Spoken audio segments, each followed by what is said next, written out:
Hey, what's going on, everyone? Hope you're doing good today because I want to spend some time talking through something that just dropped, and I know a lot of you have been curious about it, and that's the Ghost of Yotei patch 1008. Now, when I say we're going to talk, I really mean let's break it all down together like a conversation, like we're hanging out, and I'm giving you the whole picture without skipping over the small stuff. I don't want to just tell you a list of patch notes and call it a day, because honestly, that wouldn't be very interesting, and it definitely wouldn't help people understand why these updates matter, how they fit into the bigger release picture, and what kind of experience you can expect if you're playing right now or planning to jump in soon. So, first off, Ghost of Yotei has been one of those games where you can really tell the developers care about delivering a polished experience. But at the same time, no game ships perfectly, especially when you're dealing with a big open world, tons of systems, and a brand new audience that's going to put stress on the engine in ways that just don't happen in testing. Um, that's why patch 1.08 feels important. Not because it's packed with flashy new features or a laundry list of content updates, but because it shows the dev team at Sucker Punch and Sony are paying close attention to what's happening live, what's breaking, and what players are actually experiencing moment to moment. Now, this patch in particular is smaller in scope compared to the huge day one patch that hit earlier. If you've been following, you probably know that version 1.06 was the big one, the sort of mandatory update that smoothed out a lot of rough edges. That was the patch where they tackled big technical stuff like ray tracing performance, animation bugs, mission scripting issues, and even user interface oddities that could make the experience feel less refined. Think of that as them putting out a ton of fires they already knew about, because every big game has its share of pre-release reports and known issues that are too late to patch before discs get printed. Then, not long after, we saw patch 1.007 roll out, which was even smaller, more like a surgical hotfix designed to stop rare stability problems and certain texture glitches that only showed up for a few people. That one felt like they were reacting very quickly to early reports from launch players. And then we arrive at 1.008, which is what we're focusing on today.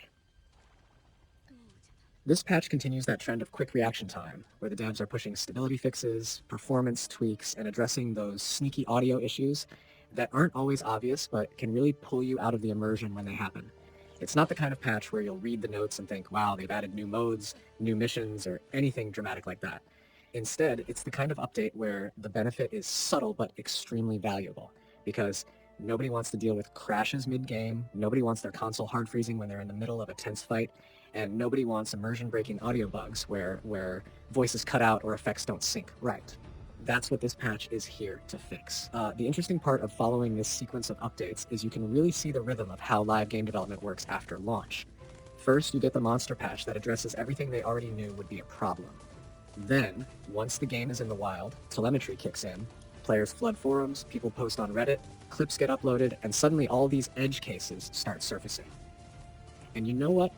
No matter how big the QA team is, there are always going to be those rare crash conditions that only show up when hundreds of thousands of players are hitting the servers at once, or when people are playing in ways the developers didn't fully anticipate. That's when you start seeing these fast, incremental patches. One thing I really respect is how quickly these fixes are coming out. If you've been gaming long enough, you know there are plenty of titles where players are basically left stranded for weeks or even months with game-breaking bugs. That's frustrating, and it kills the momentum of a launch. Here, Sucker Punch and Sony seem determined to patch early and often, even if the patch notes are short.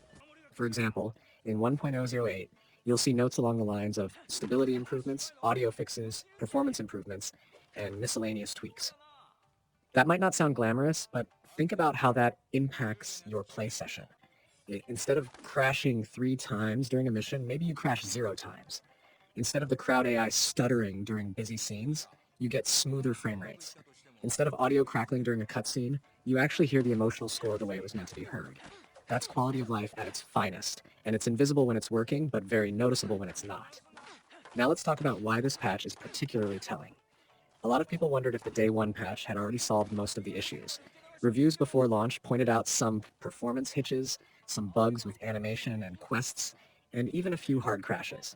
After 1.006, many reviewers said the game felt much more stable, but of course, players still encountered problems in the real world. Patch 1.07 helped, but wasn't enough on its own. Patch 1.008, coming so soon after, really signals that the team is not letting small problems sit. They're looking at reports, analyzing crash data, and pushing out changes before the problems grow into bigger complaints. That shows a level of commitment to polish that not every studio demonstrates. What's also fascinating is that these kinds of hotfixes are usually lightweight in size, so you don't have to sit through a massive download. On PS5, updates can range widely depending on how the files are packaged, but in this case, it's not the kind of patch that eats up tens of gigabytes. That makes it more user-friendly too. You don't need to plan your evening around downloading, you just update and get back in. From a bigger picture perspective, think of patch 1.008 as part of the game's first month of stabilization. The launch window is the most fragile time for any big title because word of mouth is spreading, players are forming their impressions, and the last thing the studio wants is negativity spreading around crashes or broken systems. Delivering patches like this builds confidence. People feel reassured that if they run into a bug, it won't sit ignored for months. And honestly, that's a huge deal in 2025 because players are tired of half-finished launches. Every time a big game releases with glaring issues, social media explodes. Ghost of Yotei avoiding that pitfall by aggressively patching is a win for both the community and the devs. So let's picture the scenario. You boot up your PS5. You've been in the middle of exploring Yotei's stunning environments. Maybe you've been running into some crowd-heavy sequences where performance dips just enough to bug you, or you notice audio occasionally clipping during cutscenes. Then, one morning, you see Update 1.008 has installed automatically because your console was in rest mode. You hop in, and those annoyances are gone. The game feels smoother, the sound is crisp, and you didn't even have to go looking for patch notes. That's the dream scenario. That's how invisible maintenance updates should work. And while it might seem small, these patches layer together. 1.006 made the game playable for a broad audience. 1.007 mopped up an extra crash case. 1.008 keeps the game polished and stable. Add those together, and by the time more casual players get around to playing, the game they experience is already better than the version hardcore fans started with. That's the benefit of being in a constantly updated ecosystem. Another thing worth mentioning is how to handle these updates properly. Some players don't enable automatic downloads or rest mode installs, which means they're always caught off guard when they boot up the game and have to sit there while the patch downloads. If you're someone who wants to be ready to play instantly, definitely go into your settings, turn on auto downloads, and let your console handle it while you're away. That way, patches like 1.008 slip in quietly, and you never even feel the downtime.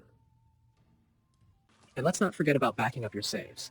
It might sound paranoid, but whenever a game is getting patched this frequently in its launch window, I always suggest keeping cloud saves turned on. If you're a PlayStation Plus subscriber, you can upload your data, so if something wild does happen, like a crash corrupts your local save, you're covered. It's rare, but it happens, and you don't want to lose dozens of hours of progress because of a freak bug. Now let's think forward a little. What does patch 1.08 tell us about what might be coming next? Usually when studios roll out a quick series of hotfixes like this, the next step is a more substantial patch that tackles broader improvements, maybe even adding small features or adjustments to balance. So while 1.008 is all about stability and audio, don't be surprised if patch 1.09 or 1.0110 expands on it with more noticeable tweaks to gameplay systems or user interface improvements. That's the typical flow. Stabilize first, then iterate and enhance. And for players who might be skeptical, wondering if these small hotfixes actually matter, the answer is absolutely yes. Think about the frustration of a game that hard crashes on you mid-mission. Think about the immersion-breaking effect of dialogue cutting out or a sound effect repeating endlessly. These aren't massive new content problems, but they are quality problems that affect how much you enjoy every minute. Fixing those quickly is a direct win for everyone. I also want to bring up how player reports feed into this process. Most of the issues being patched don't just magically appear in the devs' offices. They come from you, from people posting online, sharing clips, submitting crash reports through the PS5 system. That's why it's worth actually submitting those reports when your console prompts you after a crash. They don't disappear into a void.